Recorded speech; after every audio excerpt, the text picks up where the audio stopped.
E aí, tudo certo? Hoje a gente vai desvendar um mistério que confunde a cabeça de muita gente quando o assunto é dinheiro no Brasil. Vamos falar sobre tributos de um jeito bem simples para acabar com essa dúvida de uma vez por todas. Então, vamos lá. Com certeza, em algum momento já se usou as palavras imposto e tributo como se fossem a mesma coisa, né? É super comum. Mas olha, apesar de parecerem sinônimos, no mundo do direito, das finanças, a história é bem diferente. E o segredo para entender isso está todo nessa frase. Parece até um trava-língua, eu sei. Todo imposto é um tributo, mas nem todo tributo é um imposto. Mas fica tranquilo, pode relaxar, porque até o final da nossa conversa isso vai fazer todo sentido. Bom, para a gente desvendar esse mistério, vamos começar do começo, do conceito maior. Afinal, o que a lei brasileira diz que é um tributo? Olha só, aqui a gente tem a definição oficial, direto da fonte, o Código Tributário Nacional. Eu sei, parece um texto super denso, cheio daquele juridiquês que assusta, né?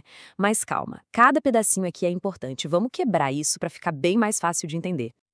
Então vamos traduzir isso aí. Primeiro, prestação pecuniária compulsória. Significa que é um pagamento obrigatório e em dinheiro. Ponto. Segundo, não constitua sanção de ato ilícito. Isso quer dizer que tributo não é uma punição, não é uma multa por algo errado que foi feito. Terceiro, instituída em lei. Essa é uma garantia fundamental. Ninguém pode simplesmente inventar um tributo. Tem que ter uma lei criando ele. E por último, é cobrada por atividade administrativa, ou seja, é um órgão do governo que arrecada. Viu só? Nem era tão complicado assim. Ok, agora que a gente já entendeu o que é o tributo no geral, vamos ver os tipos que existem. O Supremo Tribunal Federal, que é quem dá a palavra final sobre a nossa Constituição, definiu que no Brasil a gente tem 5 espécies de tributos. E olha que legal esse gráfico, ele deixa tudo muito claro. Dá uma olhada, os impostos são só uma parte da história, uma fatia do bolo. Além deles, a gente tem as taxas, as contribuições de melhoria, os empréstimos compulsórios e as contribuições especiais. O tributo é o bolo inteiro, a categoria geral. Para a gente não se perder, vamos focar nos dois mais conhecidos, aqueles que a gente ouve falar mais por aí. Aqui está o pulo do gato para diferenciar os dois. Pensa numa academia de ginástica. O imposto, tipo o imposto de renda, é como se fosse a mensalidade geral da academia. A gente paga e esse dinheiro vai por um caixão, um fundo geral que paga por tudo. Saúde, educação, segurança.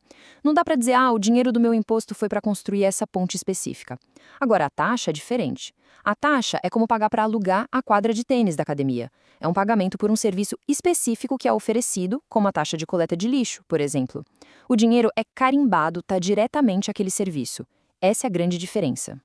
Beleza, mas aí surge outra dúvida. Quem é que pode criar e cobrar tudo isso? Não é qualquer um que pode chegar e inventar um tributo, né? Com certeza não. A resposta para isso está num conceito chamado competência tributária. O que é isso? Basicamente, é o poder que a Constituição dá para a União, para os estados e para os municípios de criar um tributo. E isso tem que ser feito por lei, tá? O ponto mais importante aqui: esse poder de criar não pode ser delegado. A União não pode virar e falar: ô, Estado de São Paulo, cria aí o imposto federal para mim. Não funciona assim. Agora, uma coisa é o poder de criar o tributo. Outra, bem diferente, é o trabalho de cobrar e fiscalizar. E é aí que entra a capacidade tributária ativa.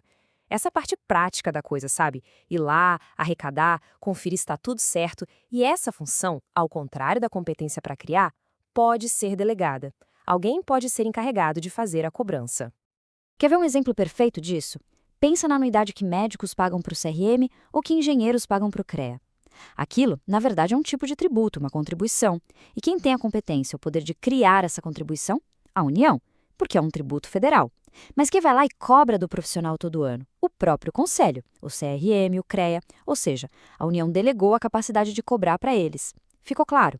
Competência é criar, capacidade é cobrar. Simples assim. Muito bem. Agora que a base está entendida, a gente vai entrar na parte talvez mais curiosa e até chocante dessa história toda. Prepare-se, porque vamos falar de um princípio do direito tributário que vai contra o que muita gente imagina. E para começar, uma pergunta bem direta.